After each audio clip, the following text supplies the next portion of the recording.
ওখানে বিসমিল্লাহির রহমানির রহিম। আমরা আছি আজকে একটা প্রজেক্টে, যেটা ইয়ার্ডের পাশাপাশি পরিবেশ বান্ধব এই গাছ রোপণ করে এটা ইয়ার্ডের সৌন্দর্য বৃদ্ধির জন্য, পাশাপাশি ফলজ গাছ এবং বিভিন্ন সবজির গাছও এখানে আছে। তা আমরা দেখতে পাচ্ছি এই জায়গায় একটা পেয়ারা গাছ, আপনি একটু জুম দিয়ে দেখান। এই আমরা দেখতে পাচ্ছি প্রচুর পরিমাণ এখানে মিলিবাগ আছে, যেটা আমরা ছাত্র পোকা বলে থাকি।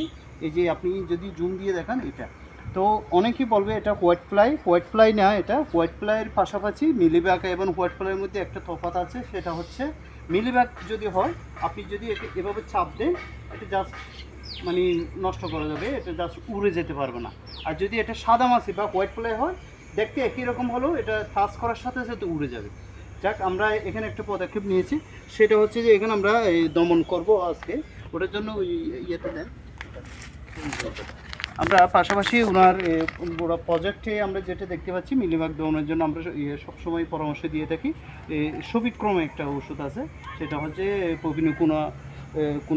প্রোপিনোপস কিউ প্লাস সাইপারমেথ্রিন। এটা খুব ভালো একটা ওষুধ, পার লিটারে 1 মিলি করে যদি দেওয়া হয় এতে দমন হবে।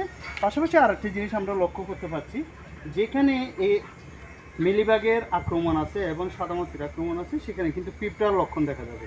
এখানে বিভিন্ন জায়গায় পিঁপড়া দেখা যাচ্ছে, সেটার জন্য আমরা এই সবিক্রমটা ব্যবহার করব। পাশাপাশি গাছের গোড়ায় বিভিন্ন পচনের জন্য আমরা ম্যানসারটা ব্যবহার করব।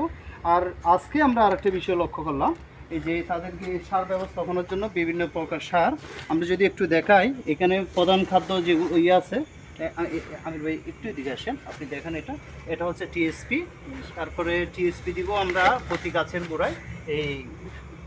আমরা এখানে টোটাল গাছ হিসেব করে দেখছি, প্রতি গাছে আপাতত 100 গ্রাম করে, 100 থেকে 200 গ্রামের মধ্যে আমরা রাখতেছি।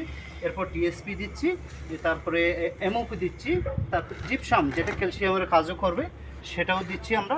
পাশাপাশি আমরা একটা ম্যাগনেসিয়াম সালফেট ওটা দিচ্ছি সিনজেন্টা কোম্পানির। আর এটা হচ্ছে বোরন।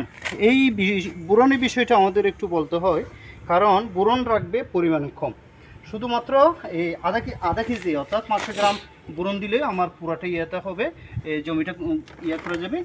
আরেকটা বিষয় যেটা জিঙ্ক সালফেট গ্রোজিন সিনজেন্টা কোম্পানি, এটাও খুব ভালো কাজ করে বাগানের জন্য। এখানে আমরা এই একটা সতর্কতা আছে, সেটা হচ্ছে যে জিঙ্ক কখনো টিএসপির সাথে মিক্স করা যাবে না, এটা বিষক্রিয়া হবে, এটা আমাদের আলাদাভাবে দিতে হবে। পাশাপাশি আমরা এখানে পোকা দমনের জন্য সিরিয়াল রাখলাম, যেটা পোকা দমন করবে। আমরা আজকের এই অবজারভেশন অনুযায়ী আমরা এই প্রজেক্টটা একটু দেখতেছি। আমরা আগামী ভিডিও পরবর্তীতে 7 দিন পরে দেখাবো এটার কি পরিবর্তনটা আসতেছে। সেটা সবাইকে ধন্যবাদ।